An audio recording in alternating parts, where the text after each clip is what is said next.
Ciao a tutti e bentornati in un nuovo video. Questo video arriva un po' in ritardo perché teoricamente le persone lo fanno a inizio gennaio, a inizio anno. In un primo momento ero un po' indecisa se farlo o meno, poi alla fine ho cambiato idea e ho deciso di farlo. Quindi eccomi qui un mese dopo con i miei propositi del 2025. Di solito negli anni passati, alla fine dell'anno, verso la fine di dicembre, mi piaceva molto scrivere i propositi per l'anno nuovo su un diario. Era sempre bello alla fine dell'anno successivo vedere gli obiettivi raggiunti e non raggiunti nel corso dell'anno. Quest'anno però ho deciso di cambiare un po'. Non ho più scritto sul mio diario, ma ho creato una vision board. Sono andata su Canva, ho cercato fra i vari template dei vision board e ne ho scelto uno. Che cos'è un vision board? Praticamente è una bacheca di immagini, frasi, citazioni che rappresentano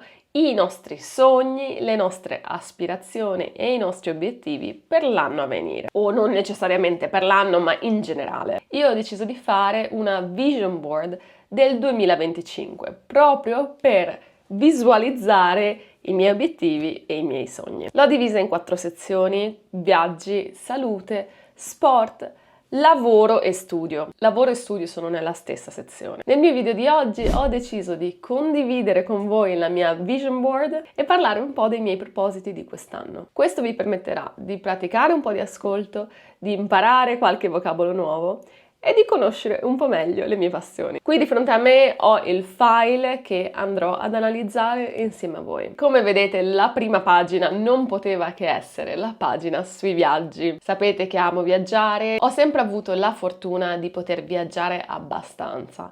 Negli ultimi 2 anni non ho viaggiato molto perché ci sono stati un po' di matrimoni di persone molto importanti per me, quindi ho dovuto mettere da parte un po' la parte dei viaggi per focalizzarmi sui matrimoni, ovviamente. Quest'anno però mi piacerebbe riprendere a fare qualche viaggio in più. In questa immagine probabilmente state notando un po' di tutto e ora vi spiegherò meglio. Una cosa che ho sempre amato e ho sempre avuto la fortuna di fare è quella di viaggiare in una destinazione un po' più lontana, fare un viaggio un po' più grande. Di solito cercavo di mantenere un viaggio grande all'anno e magari qualche weekend qua e là nel corso dell'anno. Quindi immagino che voi possiate già immaginare quali siano le 2 opzioni dei miei viaggi grandi o lontani. Chi mi conosce sa che studio cinese, sa che il mio sogno più grande è quello di visitare la Cina. La Cina è un paese enorme ed organizzare un viaggio in Cina può essere ovviamente dispendioso ed impegnativo. Penso però che questa sia anche l'età giusta per fare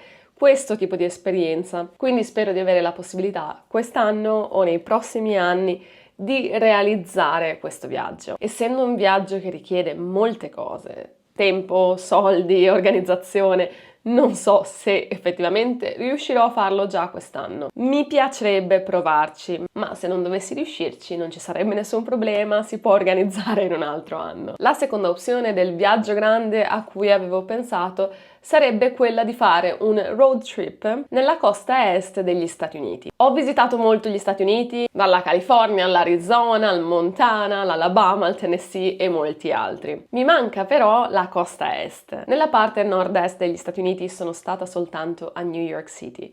Quindi mi piacerebbe molto poter conoscere meglio quella zona, conoscere un po' del Maine, un po' di New York, un po' del Massachusetts, magari anche del Vermont. Questo viaggio, così come il viaggio in Cina, è un viaggio che richiede tempo, soldi e organizzazione, ma avendo già fatto un po' di road trips negli Stati Uniti, penso che sia più facile per me organizzare questo tipo di viaggio. Lo vedo forse un po' più fattibile nel breve termine. Comunque questi sono un po' i 2 viaggi che adorerei fare, ma che non ho la certezza di poter fare già quest'anno. Comunque vedremo, speriamo di sì, speriamo che questo 2025 porti un'esperienza in una di queste 2 parti del mondo. Come vedete poi ho messo la mappa della Spagna. Che cosa significa questo? È un po' strano capire questo visto che ormai è da un po' di tempo che sono in Spagna, ma purtroppo non ho visitato ancora bene questo meraviglioso paese. Ho visitato nel corso della mia vita alcune parti della Spagna,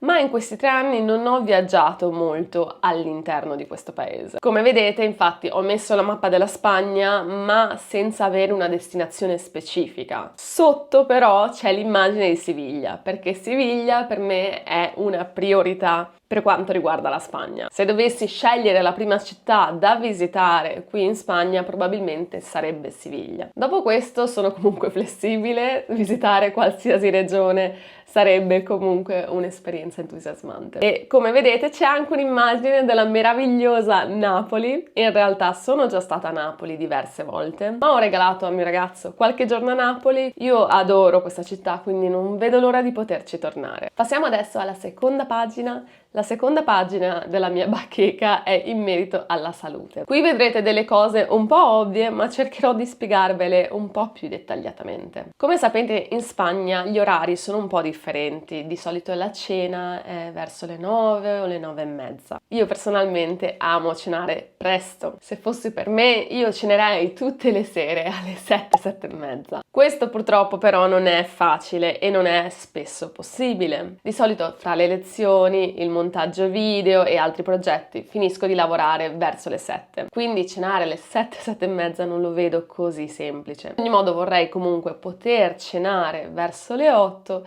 e terminare verso le 8:30. Come vi dicevo, questo non sempre è facile perché oltre ai miei orari, ovviamente convivendo, ci sono anche gli orari dell'altra persona da tenere a mente. Comunque voglio impegnarmi e voglio fare in modo di iniziare a cenare intorno alle 8. Perché questo? Semplicemente perché vorrei poter riuscire ad andare a dormire alle 10:30, 11. Al momento vado a dormire verso le 11:30, 11:45 e ormai si legge dappertutto che bisogna dormire 7-8 ore, quindi se vogliamo anche magari avvicinarci a questo numero di ore, sarebbe meglio andare a dormire alle 10:30, 11. Purtroppo raggiungere le 8 ore è un po' difficile, ma ovviamente questo dipende molto anche dall'orario in cui si cena. Penso che sia importante aspettare 2 o 3 ore dal momento della cena al momento dell'andare a dormire. Quindi, in poche parole, mi piacerebbe trovare un equilibrio con gli orari della cena, gli orari dell'andare a dormire. Un'altra cosa che ho messo è passare meno tempo sui social media. In particolar modo mi riferisco ai momenti tipo la colazione o quando finisco di lavorare, che mi metto lì sui social media e inizio un po' a vedere questi video senza una grande concentrazione. Quello che però noto è che dopo aver passato 15 minuti guardando questi video è come se la mia concentrazione fosse peggiorata. Non mi piace la sensazione che io provo dopo aver passato un po' di tempo sui social media. I social media ovviamente sono allettanti, sono divertenti, ma alcune volte la situazione ci può scappare un po' di mano perché diciamo ma sì, starò solo 5 minuti e invece passano 15 o 20 minuti. E dopo questi 20 minuti ti senti quasi più stanco che rilassato. Quindi vorrei diminuire il tempo sui social media. In passato avevo scaricato un'applicazione che mi permetteva di bloccare le applicazioni dei social media ed era un'ottima applicazione perché non è come il blocco dell'iPhone che ti blocca per esempio il social media in questione, però è molto semplice sbloccarlo con un tasto. Non era quindi così immediato ed era davvero utile perché dentro di me dicevo ma non vale la pena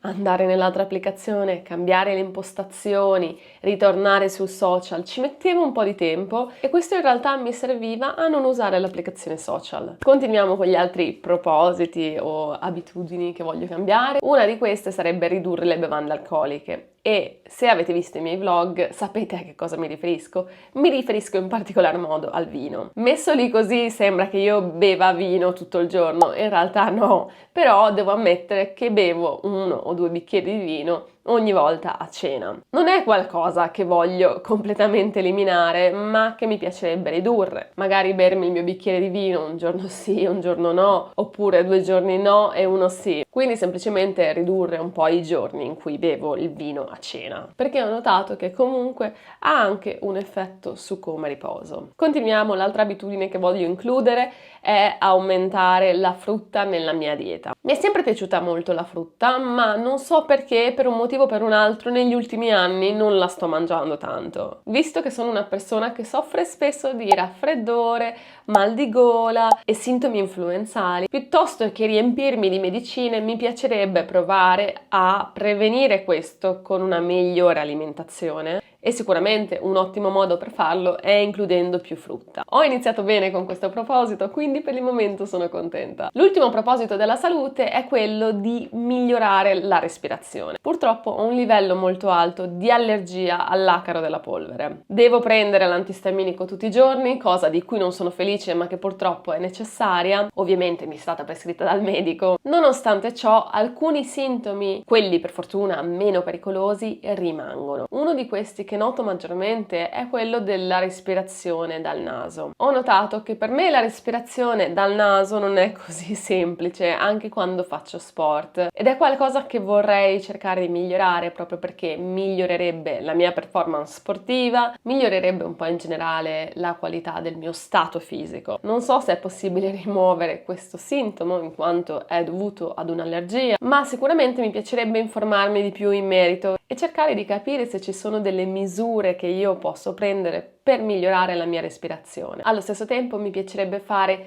più esercizi di respirazione di modo tale da poter controllarla meglio. Passiamo adesso ad un'altra pagina che adoro, che è quella dello sport. Penso che possiate vedere già da questa bacheca che io preferisco gli sport individuali. Se dovessi dire i miei due sport preferiti in assoluto sarebbero sicuramente la corsa e il nuoto. In passato ho sempre corso abbastanza, fino a quando ho avuto un problema al ginocchio, che poi in realtà si trattava appunto di un legamento crociato anteriore lesionato ed ho dovuto smettere di correre per un certo periodo. Adesso è da circa un anno che ho ripreso a correre gradualmente, con brevi distanze, aumentando gradualmente la velocità, aumentando gradualmente la distanza e facendo esercizi di stretching. Per fortuna la corsa sta andando bene, quindi alcuni dei miei propositi sono appunto in merito a questo aspetto.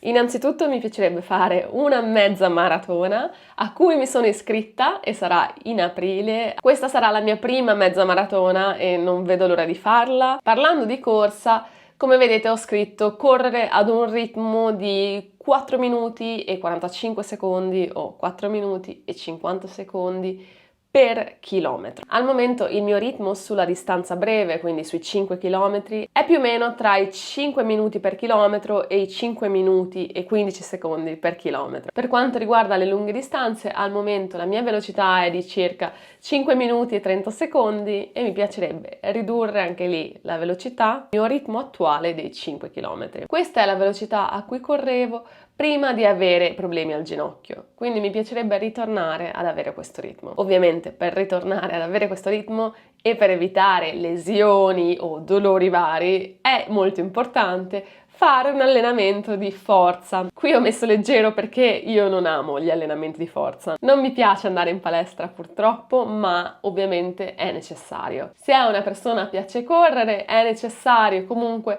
rafforzare il corpo. Questo era un errore che io commettevo molto qualche anno fa e per quanto non mi piaccia fare gli esercizi di forza, mi devo imporre di farli almeno 1 o 2 volte a settimana. Parlando comunque di abitudini necessarie per migliorare un po' l'esperienza della corsa ed evitare dei danni o delle lesioni, ovviamente è necessario anche aumentare gli esercizi di stretching e gli esercizi di mobilità. Questi per fortuna sono riuscita ad integrarli abbastanza, anche se devo ammettere che alcune volte sono un po' pigra e li faccio ma per poco tempo. Voglio cercare di farli un po' più spesso, anche nelle volte in cui io non vado a correre, perché penso che siano essenziali anche questi per evitare dei problemi. Come vi dicevo, l'altro mio sport preferito è il nuoto. Quando sono arrivata qui a Malaga nuotavo regolarmente. Quando ero adolescente ho fatto nuoto per circa 9 anni. Nell'ultimo anno ho perso un po' l'abitudine di andare a nuotare. Ho la grande fortuna di vivere vicino al mare. Nei primi anni qui, infatti, andavo regolarmente a nuotare dopo il lavoro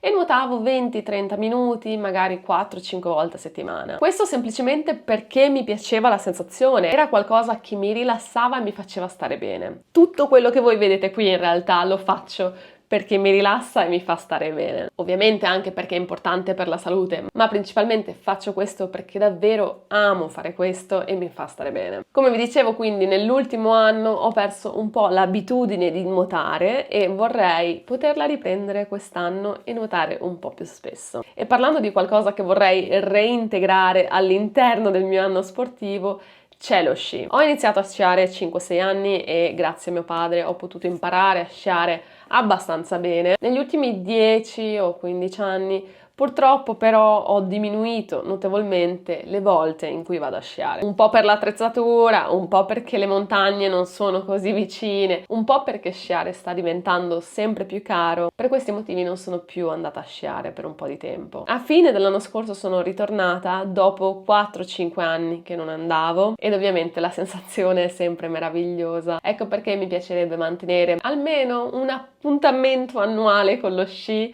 andare almeno una volta all'anno. Uno, ovviamente per non perdere quello che ho imparato quando ero ragazzina, e due, perché appunto è molto divertente. Passiamo all'ultima pagina di questa bacheca, che è quella sul lavoro e lo studio. Iniziamo dallo studio, dove sapete che io studio il francese ed il cinese. Nel francese mi piacerebbe raggiungere un livello B2, non necessariamente attraverso una certificazione di lingua. Lavorando con le lingue so riconoscere quando si raggiunge un livello B2 e io penso che questo livello sia un po' un livello perfetto. Ovviamente raggiungere un C1, un C2 è fantastico ed è l'aspirazione massima, però secondo me con un livello B2 si è in grado di parlare tranquillamente con una persona senza interruzioni, senza grandi pause, la conversazione risulta davvero naturale. Ecco perché mi piacerebbe raggiungere questo livello, perché mi piacerebbe poter andare in Francia e parlare con scioltezza con le persone. Poi ovviamente una volta raggiunto questo livello probabilmente vorrò aumentare al C1, però per il momento questa è la mia aspirazione. Per quanto riguarda il cinese la situazione è un po' più complessa. Da circa un anno ho iniziato ad imparare a scrivere un po' di caratteri, però è particolarmente difficile, richiede molto tempo. Allo stesso tempo ammetto che non sono stata particolarmente costante nell'ultimo anno, quindi mi piacerebbe riprendere la costanza con lo studio dei caratteri ed imparare 500 nuovi caratteri. Per fortuna che faccio il mio diario delle lingue, perché questo mi aiuta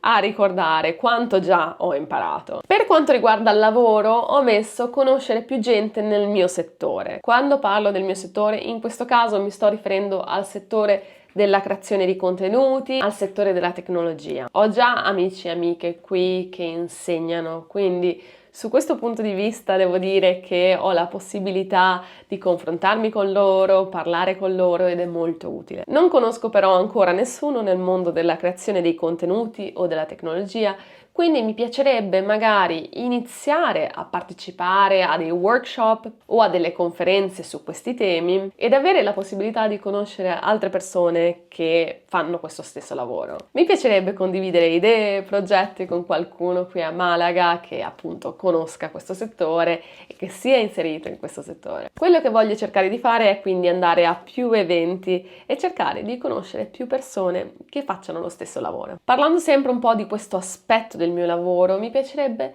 ampliare un po' il tipo di contenuti che condivido online. Voglio assolutamente continuare con l'insegnamento dell'italiano perché mi appassiona particolarmente, ma mi piacerebbe anche condividere un po' di più della mia vita, delle mie passioni, parlare più apertamente anche di altri aspetti che mi interessano. Questo si potrebbe fare magari con l'apertura di un altro canale o creare un'altra tipologia di video, però sento il desiderio di ampliare un po' di più i contenuti. E per terminare, l'ultimo proposito di quest'anno, lascio quello più generico di tutti, che è lavorare su un nuovo progetto. Questo è veramente molto generico. Mi piacerebbe dirvi il contrario, ma al momento non ho in mente un progetto in particolare. Mi piacerebbe però creare un mio prodotto, che sia esso un corso o un prodotto digitale. Essendo così generico, purtroppo non posso parlarvi molto a riguardo, spero però che attraverso gli altri punti io possa raggiungere anche questo proposito. Abbiamo finito qui con i miei propositi del 2025, in realtà ne ho tanti altri, ma ho cercato di dare un po' delle priorità e mettere quelli che davvero sono importanti per me. Sarà divertente poi alla fine del 2025 vedere quanti di questi sono stati raggiunti. Mi piace molto scrivere scrivere i propositi o comunque sapere che cosa voglio raggiungere. Allo stesso tempo però non voglio vivere questi propositi con pressione. Ecco perché se riuscirò a raggiungerli, benissimo, fantastico. Se non riuscirò a raggiungerli, va bene comunque. Sono certa che in altri aspetti avrò raggiunto altri obiettivi. Questa è un po' la mia filosofia quando si parla di propositi dell'anno nuovo. È un ottimo modo per rendere più chiari, più visibili i nostri sogni, ma in realtà se poi se ne aggiungono altri o se ne raggiungiamo altri, sarà un successo comunque. Abbiamo finito qui con il video di oggi. Adesso voglio conoscere i vostri propositi del 2025. Fatemeli sapere nei commenti. Io spero tanto che vi siate divertiti a guardare questo video. Spero che vi sia piaciuto. Se il video vi è piaciuto, mettete un like ed iscrivetevi al canale. E noi ci vediamo la prossima settimana con un nuovo video. A presto!